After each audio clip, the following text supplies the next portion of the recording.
Bonjour à tous et bienvenue pour cette troisième édition du festival Bibliotopia. Alors, comme vous le voyez, on n'a pas pu faire ce festival directement, comme d'habitude, face à un public. Mais le festival Bibliotopia 2020 aura lieu cette année en une série d'événements numériques que vous pourrez retrouver sur le site de la Fondation Jan Michalski. Cette rencontre aujourd'hui est la seule rencontre qui a lieu hors de la Fondation, puisqu'elle a lieu à Paris, à la librairie Galignani, rue de Rivoli. Et nous remercions d'ailleurs la librairie de nous accueillir aujourd'hui. Kauter Adimi, bonjour. Merci d'être là. Vous êtes donc là pour nous parler, selon le thème du festival, de la famille dans tous ses états. Et il faut bien dire que c'est un sujet, la famille et même les générations, peut-être le conflit entre les générations, qui traverse largement votre travail depuis longtemps. Donc vous avez écrit 4 romans. Vous avez écrit Nos richesses, roman qui nous racontait l'histoire très émouvante et forte d'une librairie algérienne. Vous avez publié Les Petits de décembre 2019, dont nous allons largement parler aujourd'hui, qui est là en effet véritablement l'histoire d'un conflit générationnel, puisqu'il s'agit d'enfants. Nous sommes à Alger en 2016. Et ce sont des enfants qui décident, nous allons en parler longuement, mais de se battre politiquement, si je puis dire, pour sauver un terrain qui est le leur, un terrain de football, qu'ils ont décidé de faire leur contre, l'appât du gain de généraux algériens qui aimeraient récupérer ce terrain qu'ils ont acheté. Évidemment, à travers cette fable, vous nous parlez, comme toujours depuis vos premiers livres, de l'Algérie d'aujourd'hui, mais aussi l'Algérie et sa mémoire, l'Algérie telle que vous l'avez connue, puisque vous avez passé votre jeunesse en Algérie avant d'arriver en France, de faire vos études et puis d'écrire vos livres. Nous parlerons aussi peut-être de votre histoire. Alors, pour commencer, j'aimerais vous poser cette question. La famille, est-ce que vous diriez en effet que c'est une des choses qui traverse vos livres et sans cesse vous y revenez à chacun de vos livres et à chaque moment de votre écriture? En tout cas, c'est un sujet qui existe. Est-ce que c'est toujours le sujet du livre? Je dirais que pour Nos richesses, ça ne l'était pas.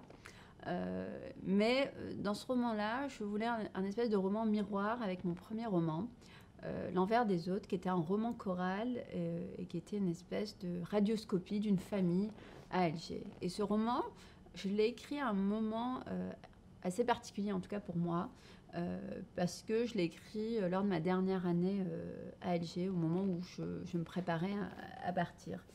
Et même si je ne me l'avouais peut-être pas, en tout cas complètement à ce moment-là, j'avais quand même conscience que je partais longtemps. Et ça fait déjà 10 ans aujourd'hui que je suis en France. Et c'était une période assez trouble pour moi, assez complexe, assez difficile à appréhender, car on sortait vraiment de cette période épouvantable qu'ont été les années 90 en Algérie, qui a été la guerre civile. Et on était finalement dans cette espèce de moment où ça se terminait, on en avait tous conscience, c'était la fin d'une période vraiment épouvantable.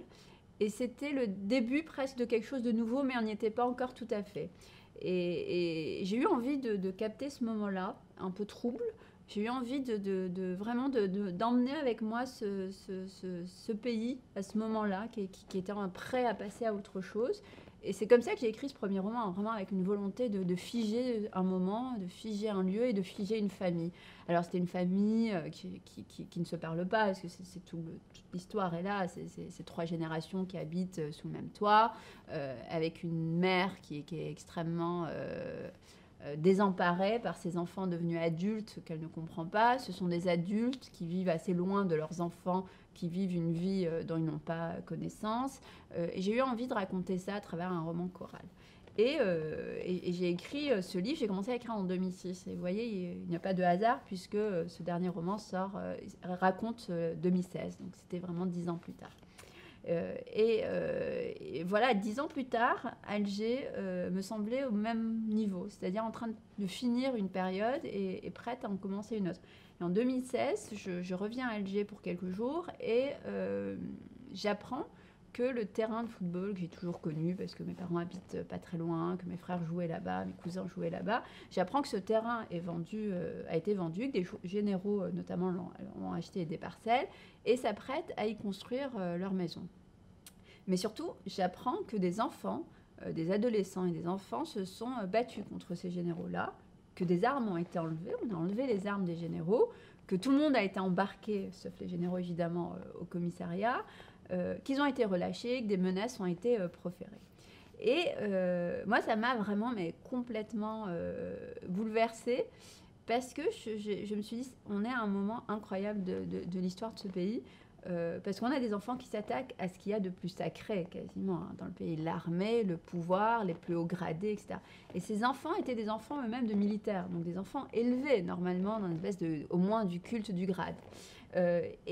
Autre chose m'avait perturbée, c'est que les adultes racontaient cette histoire un petit peu en ricanant, presque jaloux en fait de cette espèce d'énergie, d'envie de lutte de la part de leurs enfants, eux qui étaient résignés depuis très très longtemps.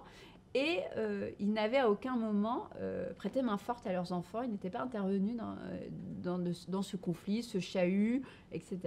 Et ces deux aspects-là, cette génération qui ose ce que personne n'avait osé depuis très très longtemps, et cette autre génération qui reste au bord du chemin, cette génération qui était pour moi assez sur laquelle j'avais du mal en fait à poser des mots, que je ne comprenais pas très bien, qui pourtant est la génération de mes parents, mais pour moi c'était la génération arrivée après l'indépendance, la génération qui finalement n'a pas eu la possibilité d'incarner un quelconque pouvoir politique, à qui on a eu de cesse de dire ce n'est pas le moment, c'est la guerre d'indépendance, c'est les héros de la nation d'abord, puis ce n'est pas le moment, c'est la guerre civile, et d'un coup, comme ça, ils ne l'avaient pas vu venir, ce sont leurs enfants qui prennent le pas sur eux, qui sont au devant de la scène. Et je trouvais ça génial, c'est-à-dire dans un rapport de pouvoir, parce que les familles sont aussi des rapports, des lieux de pouvoir et de lutte, j'ai trouvé que tout ça cristallisait beaucoup de questions qui étaient importantes pour moi sur l'Algérie contemporaine. Et c'est ce qui a donné lieu à ce qu'on pourrait qualifier de fable, hein, puisque même si c'est parti d'une histoire vraie, j'ai ensuite brodé tout un univers romanesque. Vous avez dit beaucoup de choses, mais ce qui est assez puissant dans ce livre, c'est le mélange entre la dureté réelle que vous faites vivre de l'histoire algérienne. Alors il y a la lointaine bataille pour l'indépendance, mais qui est quand même incarnée par la grand-mère. Il y a la guerre civile qui, on le voit bien, hante les personnages qui sont en effet la génération de vos parents, cette génération intermédiaire qui est peut-être la génération la plus triste d'une certaine manière. Il y a donc voilà cette dureté, cette corruption dont tout le monde parle et qui traverse la société algérienne, et finalement il y a une forme de résignation aussi face à cette corruption. Et donc ce mélange de dureté et de douceur et même de candeur qui est incarné par les enfants, par leur voix et même par la fable, puisque à la fin ça ne finira pas par la violence, ça finira par, je ne veux pas dire comment finit la fin, mais ça finit aussi par une forme de douceur. Est-ce que vous vouliez, par le roman choral, par les voix des différentes générations, faire vivre ça, faire vivre cette Algérie traversée par différents courants, différentes atmosphères, si je puis dire?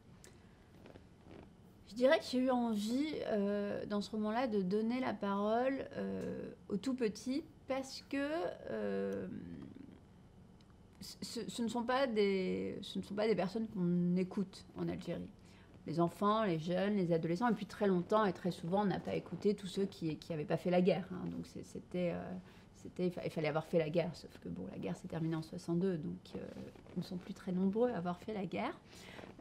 Et moi, j'avais envie un petit peu de leur donner la parole à ces petits. Et puis surtout, j'avais envie de mettre en face de ces généraux tout puissants qui ont vraiment absolument tout, les moyens pour contrer n'importe quel problème, n'importe quel ennemi, de mettre face à eux des personnes contre lesquelles ils ne pouvaient rien. Parce que, et c'est le cas, les enfants, ils ne peuvent rien y faire, ils peuvent rien faire contre eux, ils ne peuvent pas les arrêter, ils ne peuvent pas les menacer, ils ne peuvent pas les acheter. Un enfant qui refuse quelque chose, un enfant qui s'entête, c'est quelque chose d'assez puissant à raconter d'un point de vue romanesque. Et c'est un peu ce que j'avais envie d'écrire ça, et je crois que j'avais aussi envie, de manière assez affirmée, de faire une rupture sur la question de la famille. D'assumer assez pleinement que peut-être par moment dans la vie, il est nécessaire de rompre avec ceux qui vous ont précédé. Que peut-être parfois certains combats, certaines décisions, certaines envies nécessitent une rupture avec sa famille ou avec ses proches. Et c'est ce que font ces enfants. D'ailleurs, il y a un moment de l'histoire quand les généraux découvrent que les enfants donc refusent de céder ce terrain et se sont installés sur le terrain et ont décidé de l'occuper. Les généraux, une des premières choses qu'ils disent, c'est « Où sont vos parents? Où sont vos pères? Qu'est-ce qu'ils font? Pourquoi ils vous laissent tout seuls? Où est-ce qu'ils sont ?» Et les enfants répondent, bon, le mien, il est au café, le mien, il est avec sa maîtresse, le mien, il est parti à la boulangerie, il n'est jamais revenu, le mien, il dort, ce grand paresseux. Et il y en a un qui finit par dire, mais on s'en fiche, où ils sont nos parents? Nous, on est là. Et c'est ça qui est important, c'est nous, on est là, c'est nous qui allons nous défendre.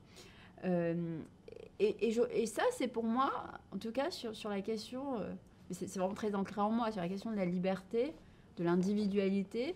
C'était ça le point déjà dans L'Envers des œufs, dans ce premier roman, la capacité à dire je, à exister en dehors d'un cercle familial, à se débarrasser, entre guillemets, non pas de sa famille, de se débarrasser, mais des attentes de sa famille, pour pouvoir enfin exister dans une société où on n'existe que très rarement en tant qu'individu, on existe beaucoup en tant que groupe, que collectivité, organisation, etc., etc. Et l'individualité n'est pas quelque chose de très culturel, quoi. En tout cas, on n'a pas très envie que chacun existe avec son individualité, parce que sinon, le roman tel qu'on l'écrit, le roman, ce qu'on appellerait un roman national, en tout cas l'histoire nationale, qui serait que tout le monde est arabe, que tout le monde a la même religion, que tout le monde a les mêmes traditions, enfin tout ça ne tiendrait pas s'il y avait plusieurs jeux qui commençaient à s'élever.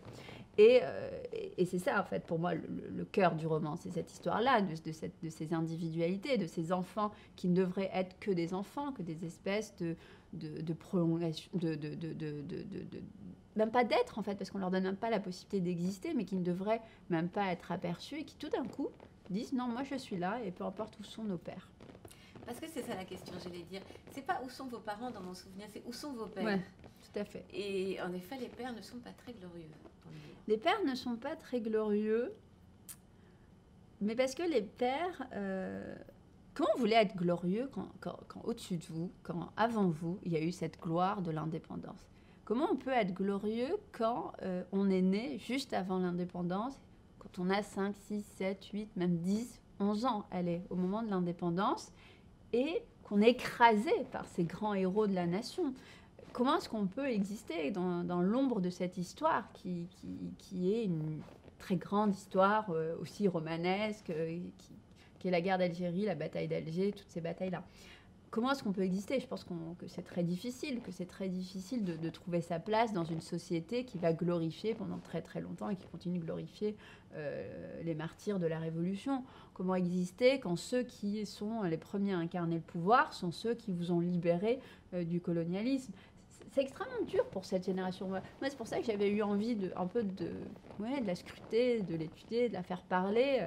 C'est assez difficile. C'est une génération qui est résignée parce que parce qu'on a eu beaucoup d'attentes aussi sur cette génération-là.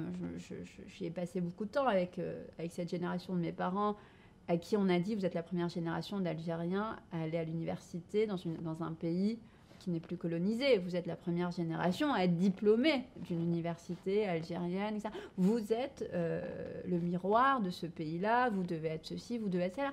Pendant des années, on leur a répété ça. Donc c'est extrêmement difficile pour eux de sortir de tout ça et d'aller à l'encontre de tout ça. Et c'est un peu ce que dit l'un des personnages du roman. Lorsqu'il parle avec son ami, il dit on ne fait pas de révolution avec des pierres, on ne fait pas des révolutions en se battant, on ne fait pas de révolution en occupant des terrains. On parle, on fait de la politique, on essaye, on attend le bon moment, etc. Ça a été malheureusement, je trouve, moi, une génération qui sera une espèce de chaînon. C'est cette génération qui fait le lien entre deux autres générations. C'est un peu ce que finit par dire l'un d'entre eux, ce qui horripile les autres, parce qu'ils se disent finalement on n'aura été que ça.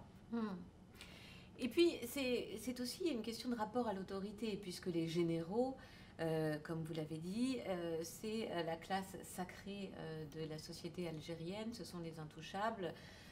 Vous écrivez, enfin vous placez ce livre en 2016, donc Bouteflika va disparaître l'année suivante. Mais on est véritablement, là vous touchez aux hommes qui ont le plus de pouvoir en Algérie et vous les ridiculisez. Mais cette génération que vous décrivez est bien incapable de manquer de respect aux généraux. Alors, je nuancerais, parce qu'en Algérie, tout de même, depuis les années 80, il suffit en tout cas d'ouvrir la presse et de regarder des caricatures de dilemme ou de lire des chroniqueurs comme Chowri Amali et de voir qu'il y a quand même une vraie capacité, au contraire, à moquer l'armée, à moquer les généraux. Voilà, il y a quand même une culture de l'irrévérencieux, de la moquerie qui existe de manière assez ancrée, je trouve en tout cas, dans la culture algérienne. Mais là, on est dans un quartier un peu particulier. C'est un quartier où ne vivent que des militaires. Les militaires, c'est propre de l'armée, hein. On est sur des questions de grade, sur des questions de discipline, d'autorité. Enfin, c'est un corps très particulier de manière générale. Et en Algérie, il est évidemment encore plus. L'histoire de l'armée, on peut en faire plusieurs romans.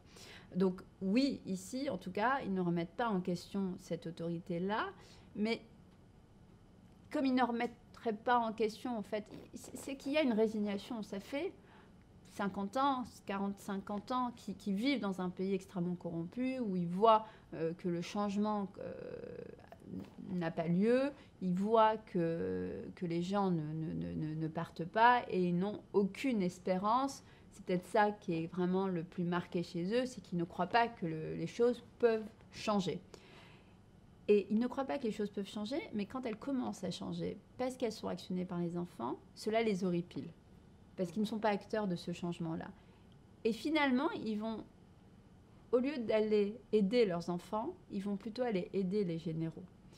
Mais je pense, fondamentalement, je pense que c'est une souffrance extrêmement grande pour eux d'avoir le sentiment que tout d'un coup, ce vers quoi ils tendent le plus, un changement, une amélioration, une alternance, on peut appeler ça comme on veut, est soudain en train d'être initié par leurs enfants et qui ne pourront finalement jamais exister. Ils ont été dans l'ombre de leurs parents et ils seront dans l'ombre de leurs enfants. Est-ce que quand vous avez écrit ce livre, grondait déjà la révolution algérienne et est-ce que vous aviez ça en tête ? Alors, non, pas du tout. Je terminais mon livre au moment, parce que les manifestations algériennes, je réfléchis, c'était début 2018. Non, 2018, on est en 2020, pardon, je tiens à tourner mémoire, mais début 2018, et mon livre est sorti en 2018. Donc, et pas en 2019, c'est vrai que tout à l'heure on avait dit 2019, et il est sorti en 2018, voilà, en septembre 2018. J'ai un trou. J'essaie de réfléchir. Non, pas du tout, pardon. Les grandes marches en Algérie ont eu lieu en 2019 et mon livre est sorti en 2019. Oui, voilà. C'est ça. Donc vous étiez... Et est-ce que vous avez été étonné de ces marches Ah oui, complètement. Oui, complètement. Moi, j'étais en train de finir mon livre, c'était en début d'année, parce que mon livre sortait en septembre. Je me rappelle très bien, les premières marches ont eu lieu en février. Vous connaissez le calendrier d'un livre de rentrée et tout ce que ça implique. Et j'étais extrêmement heureuse de ce qui se passait, extrêmement fière. Enfin, c'est très bizarre de le dire, parce que alors, moi, j'ai toujours tenu à...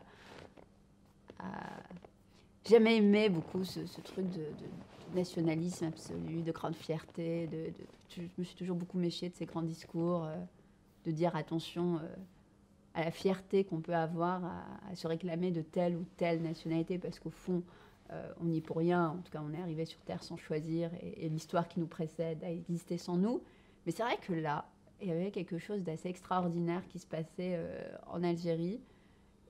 Et puis je pense que comme beaucoup d'Algériens, on n'avait qu'une peur, c'est que ça dégénère, c'est que ça se passe mal. Et je trouve que c'était extraordinairement beau de voir toutes ces générations mélangées, mais surtout toute cette jeunesse qui était dehors. Tous ces gens qui s'organisaient tout seuls pour ranger, pour nettoyer, pour faire les services d'ordre, pour faire en sorte que tout se passe toujours très bien, qui répétaient sans cesse c'est une miette, en paix surtout, qu'il n'y ait aucun débordement, qu'on ne donne aucune raison et aucune possibilité à ceux qui sont en face de nous faire du mal, ou que ça dégénère, quoi.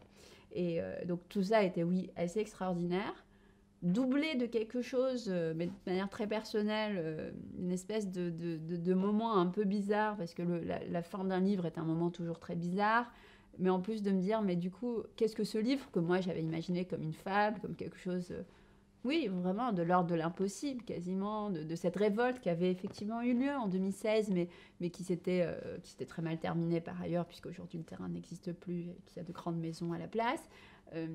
Est-ce que ce roman trouverait du coup un écho aujourd'hui?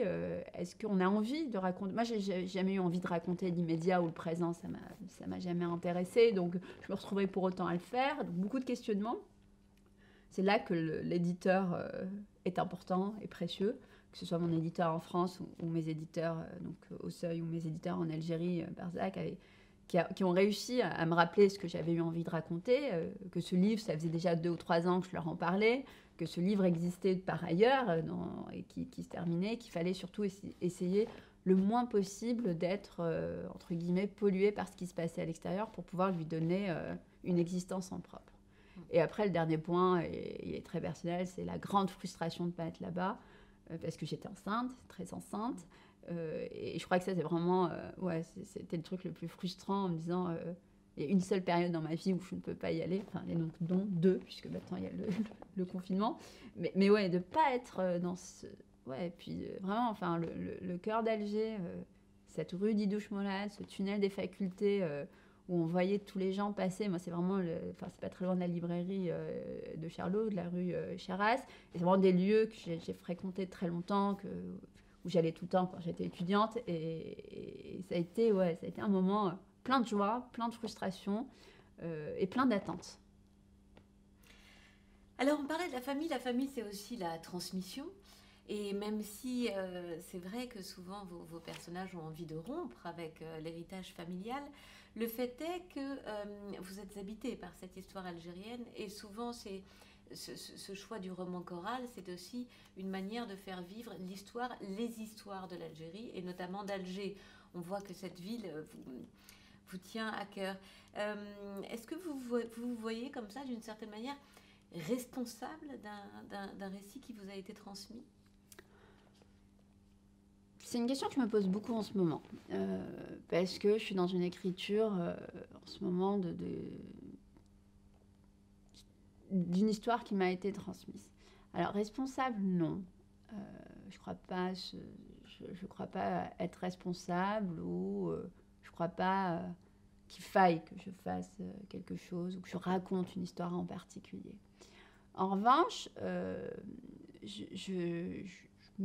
en tout cas, je pense qu'il y a une histoire à chaque coin de rue en Algérie. C'est un peu ce qui m'a toujours beaucoup marqué. C'est de tomber par hasard sur la librairie de Charlot au détour d'un coin de rue. Vraiment, complètement par hasard, une espèce de lieu qui apparaît soudain, qui a été oublié de tout le monde, si ce n'est de quelques personnes, qui existe là depuis toujours, dans un quartier que je connais vraiment par cœur, mais que je n'avais jamais remarqué, cette petite rue, cette librairie, etc. C'est ce terrain qui a toujours été là pour moi, en tout cas depuis toujours, il était là, et puis qui d'un coup devient le théâtre d'un affrontement incroyable. C'est cet immeuble incarné dans l'envers des autres, où j'ai imaginé une famille que j'ai rencontrée par ailleurs, parce qu'elle a existé sous différentes formes, parce que c'était des histoires écoutées dans les bus, c'était toutes ces histoires qui ont été mon quotidien pendant plusieurs années à Alger. Je crois à ça. Je crois qu'en tout cas, pour moi, je suis un peu une éponge de l'Algérie. Et c'est vrai que ça ne marche pas dans d'autres pays. Je ne suis pas une éponge aujourd'hui en France. Ça viendra peut-être un jour, mais en tout cas, aujourd'hui, je ne le suis pas. Alors qu'à la minute où j'arrive en Algérie, tout de suite, j'ai une histoire qui arrive là. Donc vous comprendrez que cette année est très dure pour moi, puisque je n'ai pas pu y aller de l'année. Après, il y a autre chose aussi, c'est que quand on quitte son pays, quand on quitte les siens, je crois qu'on a aussi à un moment donné, moi c'est un peu vers ça aujourd'hui que je vais, c'est qu'on a un peu à un moment donné envie d'y revenir par d'autres moyens. C'est-à-dire cette histoire de la guerre d'Algérie qui, moi, m'a épouvantée très longtemps parce qu'elle se résumait à des cours d'histoire qui étaient toujours trop longs, à des images en noir et blanc que je n'avais pas envie de voir, à un pays dans lequel je vivais, où j'étais, de toute façon, je ne connaissais que ça, que je ne quittais jamais, et je n'avais pas envie. Aujourd'hui est devenue une source inépuisable, pour moi en tout cas, d'histoires multiples. Je trouve que la guerre d'Algérie est extraordinaire parce qu'elle est romanesque, elle est pleine de grandes figures extrêmement intéressantes, parce qu'elle est fascinante sur ce qu'elle dit de la France, de la France du XXe siècle, de la France d'aujourd'hui. Elle est fascinante parce que il y a des millions de personnes qui sont concernées par cette guerre encore aujourd'hui en France, en Algérie évidemment, mais aussi en France, parce que elle est fascinante dans ce qu'elle dit de contradiction pour un pays comme la France qui aime tant l'histoire, la grande histoire, où il y a des plaques commémoratives partout, mais qui a beaucoup de mal encore aujourd'hui à rouvrir toutes les archives, à donner accès à ces archives-là, et puis à regarder cette histoire et ce que fut la colonisation. Et donc, moi, je pense aussi qu'aujourd'hui, plus que jamais, j'ai envie de m'intéresser à cette histoire-là, parce qu'elle me ramène vers qui je suis. Et après avoir eu cette envie plus que normale de partir, j'ai cette envie aussi plus que normale d'y revenir en quelque sorte. Alors cette envie de rupture et ce dilemme que vous venez d'éclairer, il est très présent dans Des pierres dans ma poche, où on découvre donc une jeune narratrice qui est à Paris, qui a quitté Alger et qui sans cesse reçoit des coups de fil de sa mère pour lui parler mariage. C'est un roman peut-être plus léger que les autres et en même temps qui parle de beaucoup de solitude. Dans quel état d'esprit vous l'avez écrit, celui-ci ? C'est un roman qui paraît en effet léger, mais qui est en fait étonnamment le roman où je parle pourtant le plus de la guerre civile. J'ai raconté énormément de choses sur ce que c'est que de grandir dans un pays qui ne met d'ailleurs pas le mot de guerre civile sur ces années-là, mais dans un pays où tous les matins on se demande si on sera vivant à la fin de la journée, tous les soirs on se demande si nos parents vont rentrer, de grandir en allant à l'école tous les jours et en vivant des évacuations. Et ce que furent ces années-là, qui furent très très longues, hein, depuis le début des années 90 jusqu'à quelques années après, jusqu'en 2005, 2006, 2007 et encore, hein, donc plus de 10 ans, on parle souvent de décennies, mais ça a été beaucoup plus long. Et de ce que fut aussi ce moment de rupture totale dans les cercles familiaux, amicaux, etc. Puisqu'il y avait des histoires atroces, on ne faisait plus confiance à personne, à son voisin, à son frère, à son oncle, à ses cousins. Chaque mariage était une réévaluation. Est-ce que la personne qui est arrivée dans la famille, de quel côté était-elle ? De quel côté était sa famille ? Comment faire un mariage quand on vit dans cette situation-là ? Voilà, et je raconte tout ça d'ailleurs, l'enfance, les mariages, les fêtes dans ces moments-là. Ce que fut cet énorme confinement, mais rythmé de bombes, d'attentats, etc. Et alors, malheureusement, effectivement, je l'ai enrobé. Alors malheureusement pour la critique, pas pour moi. Moi c'est un roman qui est vraiment un roman qui est très important pour moi, qui m'est très personnel, etc. Mais effectivement, je l'ai enrobé avec une histoire qui était plus légère. Mais parce que on ne peut pas écrire que quelque chose d'atrocement violent et dur. En tout cas, moi, je n'avais pas envie de ça. Et du coup, peut-être a-t-on moins vu cet autre côté de Des pierres dans ma poche. Mais j'ai eu envie de l'écrire parce qu'il y a eu des attentats ici, parce que de manière assez soudaine, assez brusque, je me suis retrouvée ramenée plusieurs années en arrière. Et moi, j'ai jamais eu envie de raconter ces années-là comme ça, c'est-à-dire de faire un roman qui se passerait dans les années 90, parce que c'est un moment dans lequel j'ai du mal encore aujourd'hui à entrer complètement. Il faudrait que j'y arrive que par petits coups. C'est ce que j'essaie de faire dans Des pierres dans ma poche, en tout cas. C'est ce que je fais aussi dans Les petits de décembre. Je l'ai un peu fait dans Nos richesses. Je dirais qu'il y a deux choses qui se retrouvent souvent dans mes romans. C'est le football, en tout cas une balle, un match, et les années 90. Mais ce n'est pas un sujet en soi. J'avais été extrêmement marquée par tout ce qui était sorti en France juste après les attentats, le nombre incalculable de témoignages, de livres là-dessus.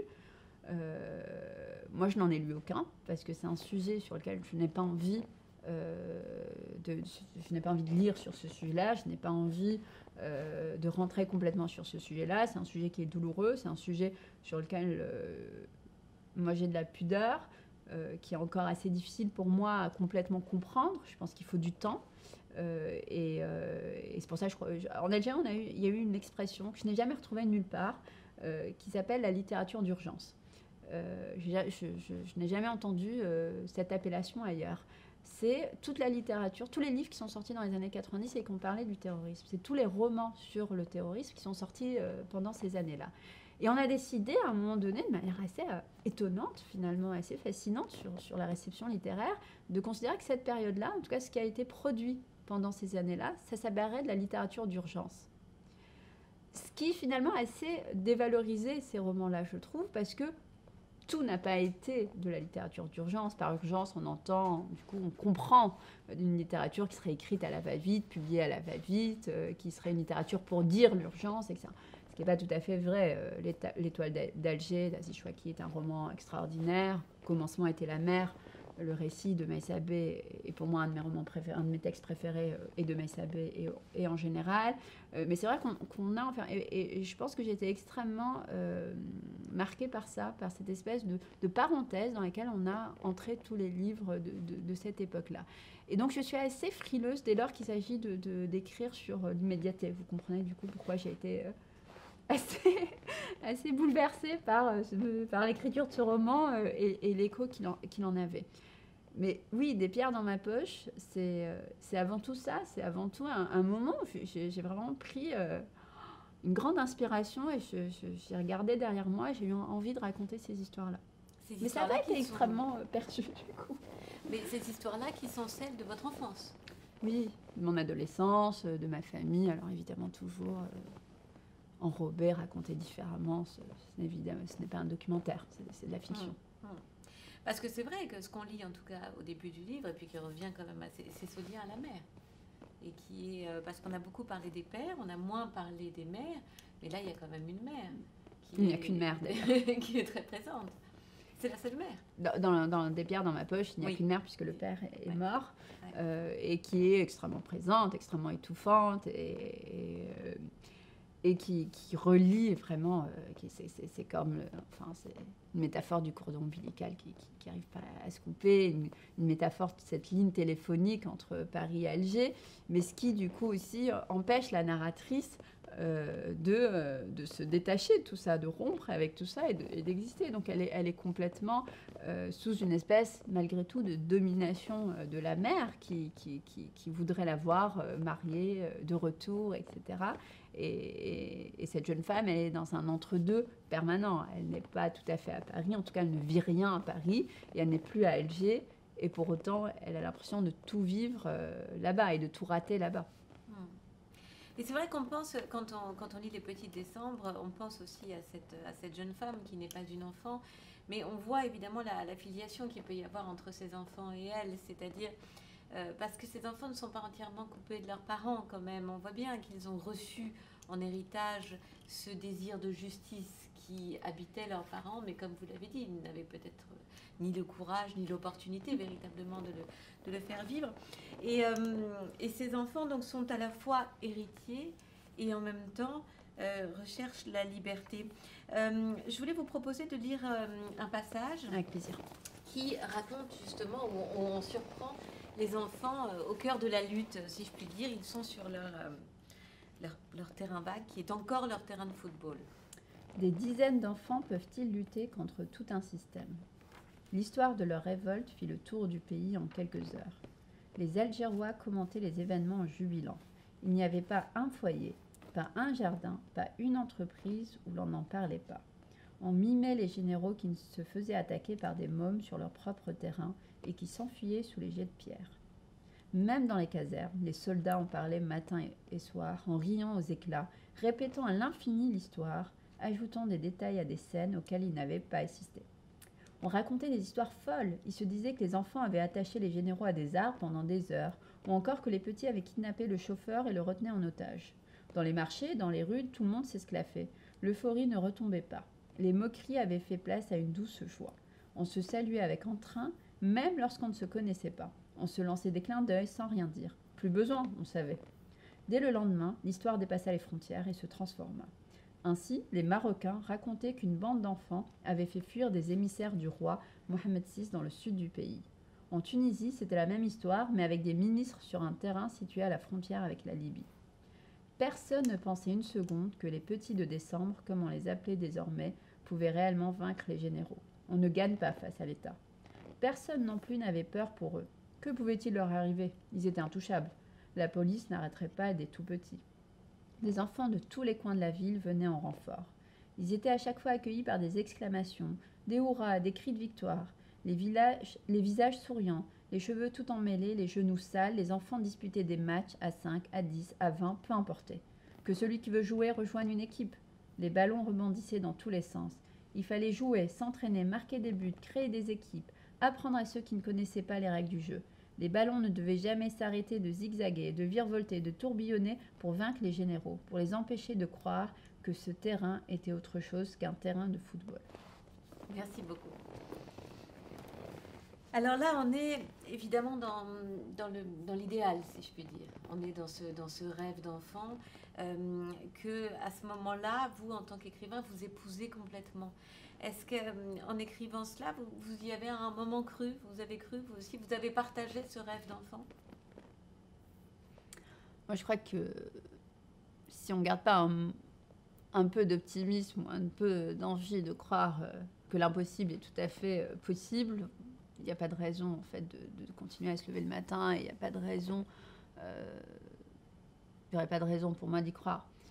Et après, alors moi j'ai vraiment cette conviction profonde que quasiment tout est possible. Hein. Je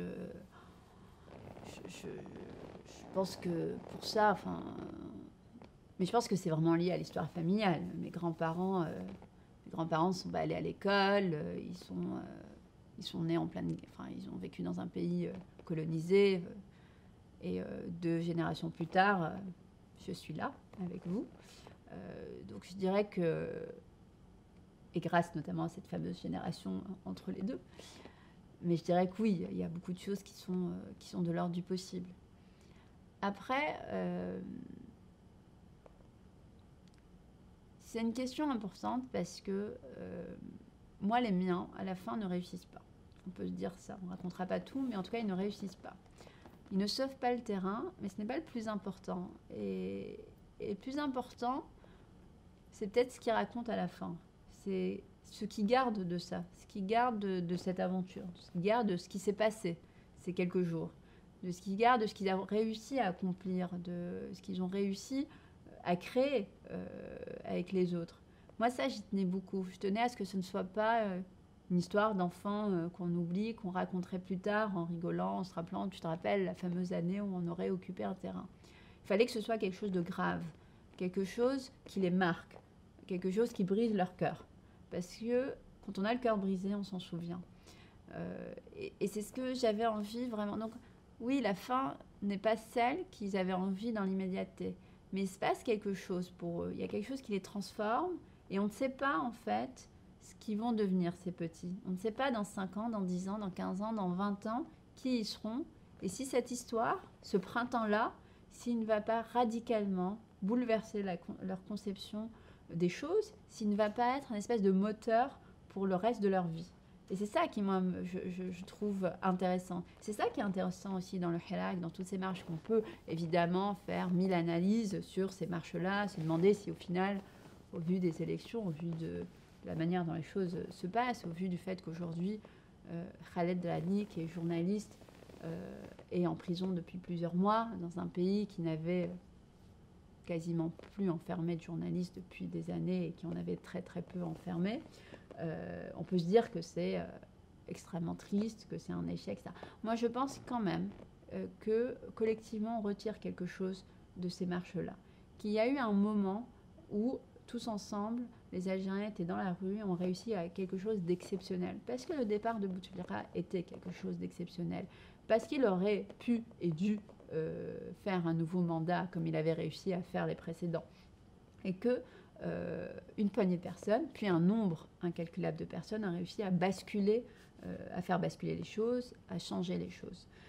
Et je trouve que même quand ensuite ça se passe pas bien, même si ensuite les choses ne sont pas ce qu'on voudrait, parce que ce qu'on aurait voulu, c'est quoi? C'est une démocratie, c'est un pays de droit, c'est un pays complètement différent de ce qu'il est aujourd'hui.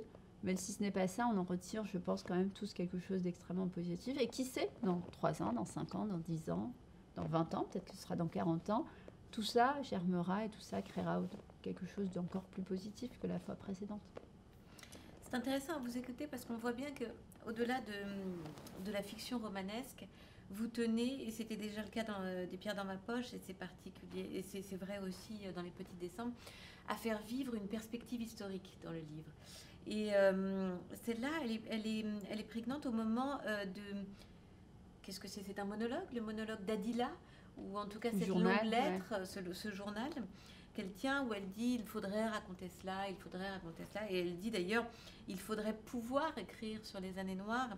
Elle fait part aussi de cette impuissance à raconter certaines choses dont vous parliez tout à l'heure. Elle parle aussi de la torture, elle parle de la peur. Elle parle extrêmement bien de la peur de la guerre et comment est-ce qu'aussi la peur se transmet. Pourquoi cette perspective historique-là est toujours en vous et est toujours en vous à ce moment de l'écriture aussi? Parce qu'il serait assez difficile, à vrai dire, de complètement s'en débarrasser. Je pense que dans l'esprit des Français, la guerre d'Algérie est quelque chose de très lointain et de très passé, de très vieux. D'abord parce que c'est une guerre qui n'a pas eu lieu sur le sol français, en tout cas sur le sol français actuel, donc qui n'est pas incarnée par ceux qui n'ont pas eu les outils pour se l'imaginer, et qui n'ont pas été destinataires des histoires familiales, j'entends. Mais pas pour moi. Pour moi, elle est très récente, cette guerre, parce que, vous voyez, dans ma famille, mes frères et moi, on est les premiers à être nés dans un pays indépendant. Voilà. Donc, c'est extrêmement récent pour nous. On est les premiers à être nés algériens.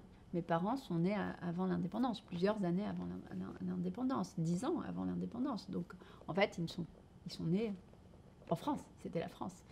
Et pour autant, ils n'étaient pas français.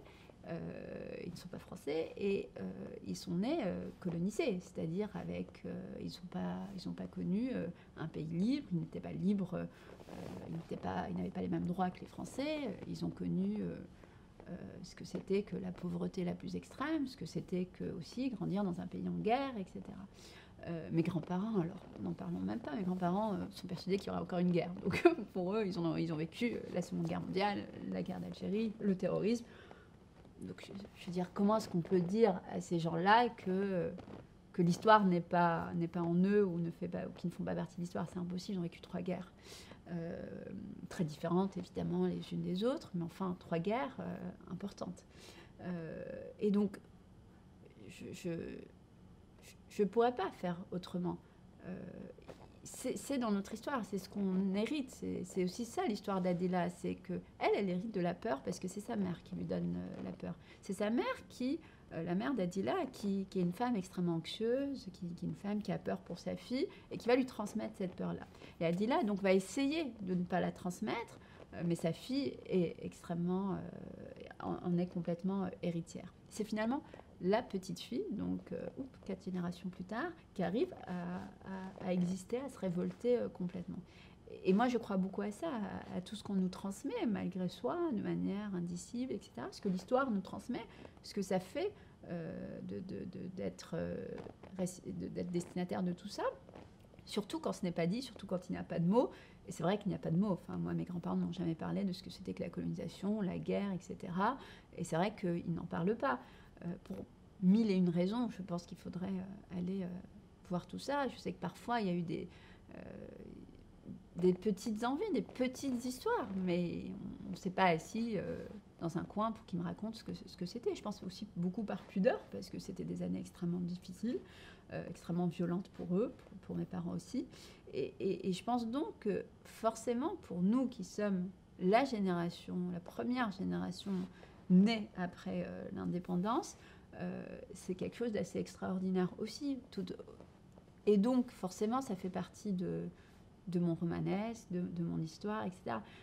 Edmond Charlot, c'est un personnage qui est au plein cœur de l'histoire. Il est au tournant de l'histoire, de la Seconde Guerre mondiale et de la guerre d'Algérie.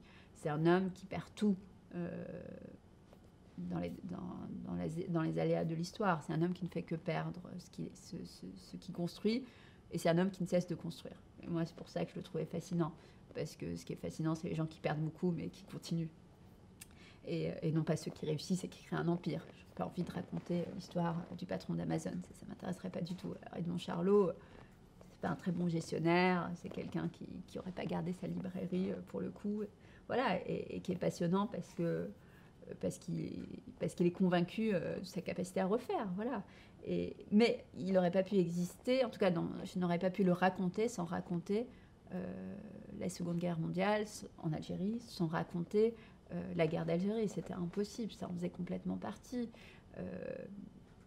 Dans ce livre-là, c'est la même chose. Je ne pouvais pas raconter. Moi, je n'avais pas envie de raconter que des militaires qui étaient des généraux qui prenaient le terrain. Il fallait aussi raconter les autres, tous ces militaires. Il y a cette histoire de cette plage à Oran qui existe vraiment, qui est dédiée à ces militaires qui n'ont plus de bras ou plus de jambes, qui viennent l'été sur leur fauteuil roulant, et qui sont tous ces jeunes qui ont été torturés, qui ont pris une bombe, qui ont pris des coups de feu, etc. pendant la guerre civile, qui sont assez invisibles en fait dans la société algérienne, parce que l'armée, c'est la grande muette, parce que l'armée, on n'a pas beaucoup d'empathie pour l'armée, parce qu'on a beaucoup l'image de ceux qui profitent du système, beaucoup moins de ces jeunes qu'on a enrôlés comme ça, qu'on a pris et qu'on a mis sur les premières lignes pendant cette guerre-là. J'avais aussi envie de raconter ça, et je ne pouvais pas ne pas le raconter. Je ne pouvais pas juste... c'est des personnages cabossés, mais c'est des personnages cabossés parce que la guerre cabosse, qu'elle soit une guerre de colonisation, une guerre civile, c'est forcément quelque chose qui marque profondément le corps, qui marque profondément l'histoire. Et je dirais que les seuls dans ce livre-là qui arrivent finalement à s'en sortir et à ne pas en être encore marqués, c'est les enfants, mais qui vont vivre une autre tragédie. Et vous avez dit le mot tragédie, en effet. Alors vous dites ça, vous avez une vraie délicatesse à l'écriture, donc vous dites ça en passant quelquefois, mais dans chaque famille de cette cité de décembre, puisque j'ai oublié de le dire, mais c'est de là que vient le titre, du nom de cette résidence où vivent les enfants et toutes les familles. Dans chaque famille, il y a une tragédie. Et alors, elle est ou incarnée en effet par le père d'un des petits qui n'a plus de jambes, où elle est incarnée par le désespoir du père, où elle est incarnée par l'absence de la mère ou du père. C'est assez frappant, évidemment, comme les tragédies sont là partout, et comme ces enfants-là ne naissent pas, en quelque sorte, libres et légers comme d'autres enfants, mais naissent avec le spectacle de la tragédie dans leur appartement au quotidien. Est-ce que vous pensez que ça rend ces enfants aussi plus graves ? Je pense que ce qui est assez génial dans l'enfance, c'est qu'on est toujours très très fort et qu'on arrive à faire abstraction de la gravité et des peurs des adultes, même si on en est héritier, même si plus tard, en fait, on se met à s'auto-sculpter pour se dire, voilà, ça j'en ai hérité, et ça je l'ai pris de telle ou telle personne ou tel contexte. Je pense quand même qu'il y a dans le monde merveilleux de l'enfance cette capacité à créer une bulle. C'est ce qu'est ce terrain de football pour eux, c'est une bulle. C'est le seul endroit où ils sont tout à fait libres, c'est un endroit où ils ont mis des règles en place. Hein. Les grands jouent à certains moments, les enfants jouent à d'autres moments. C'est un endroit qui leur appartient. qu'ils ont, entre guillemets, complètement construit, parce qu'ils ont mis en place, ils l'ont nettoyé, ils ont mis en place des buts de fortune, etc. Et pendant très longtemps, de nombreuses années, il a été ce lieu assez incroyable, d'espace complètement libre dans un pays qui ne fait pas grand cas des espaces pour les enfants ou pour les jeunes. Et je pense qu'en ça, c'est quelque chose, moi, qui me touche énormément chez ces enfants, cette capacité à croire dans le combat, quoi, à croire qu'on peut quand même y arriver, même si tout le monde vous dit non, qu'on peut y arriver. Et voilà, non, je ne pense pas qu'il y ait une gravité dans l'enfance. Je pense que ces enfants-là sont confrontés à une injustice. Et que l'injustice, c'est quand même quelque chose de complètement inacceptable pour des enfants. On ne peut pas expliquer l'injustice à un enfant. Quelque chose d'injuste pour un enfant, c'est tout à fait bouleversant, c'est tout à fait incompréhensible. Et ça, pour eux, c'est injuste. On a beau leur dire, il y a un papier, ils ont acheté ce terrain, c'est leur terrain et personne ne leur a demandé leur avis, alors que ça fait 20 ans que c'est le terrain, que les grands frères ont donné, entre guillemets, ils font une espèce de ils ont passé le terrain, ils ont fait un relais de ce terrain à leurs petits frères qui, devenus grands eux-mêmes, font encore un relais, deviennent encore ceux qui donnent le terrain à d'autres. Et cette transmission s'arrête brusquement parce que deux hommes arrivés de nulle part, qui ne connaissent pas, décident de s'accaparer ce terrain. Une forme de foi en la justice, vous diriez, qui perd. Mais pas en la justice des grands.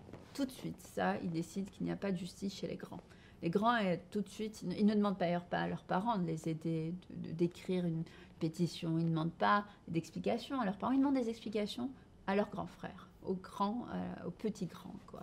Et les grands ont essayé... Qui est un beau personnage, d'ailleurs, le grand frère. Qui essaye au début, lui aussi, de se battre et qui, finalement, a déjà un pas, lui, dans le monde des adultes, donc déjà décide que ça ne sert à rien. Mais les petits croient à leur propre, aux règles de la justice, qui serait une espèce de justice encore à part, quoi.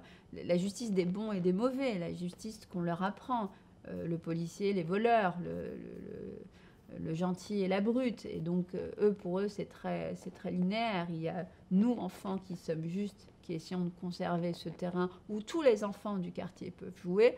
Et il y a les méchants, qui sont les généraux, qui essaient de nous prendre le terrain. Alors, en vérité, ce n'est pas tellement ça, parce que moi, j'ai pris le soin de l'écrire. Les généraux ont réellement acheté ce terrain. Ils ont vraiment un acte de propriété. Ce terrain était vraiment à vendre. Donc, il n'appartient pas aux enfants. Mais en tout cas, dans le monde des enfants, ça ne veut rien dire. C'est quelque chose... Si vous voulez, c'est comme si vous vouliez expliquer...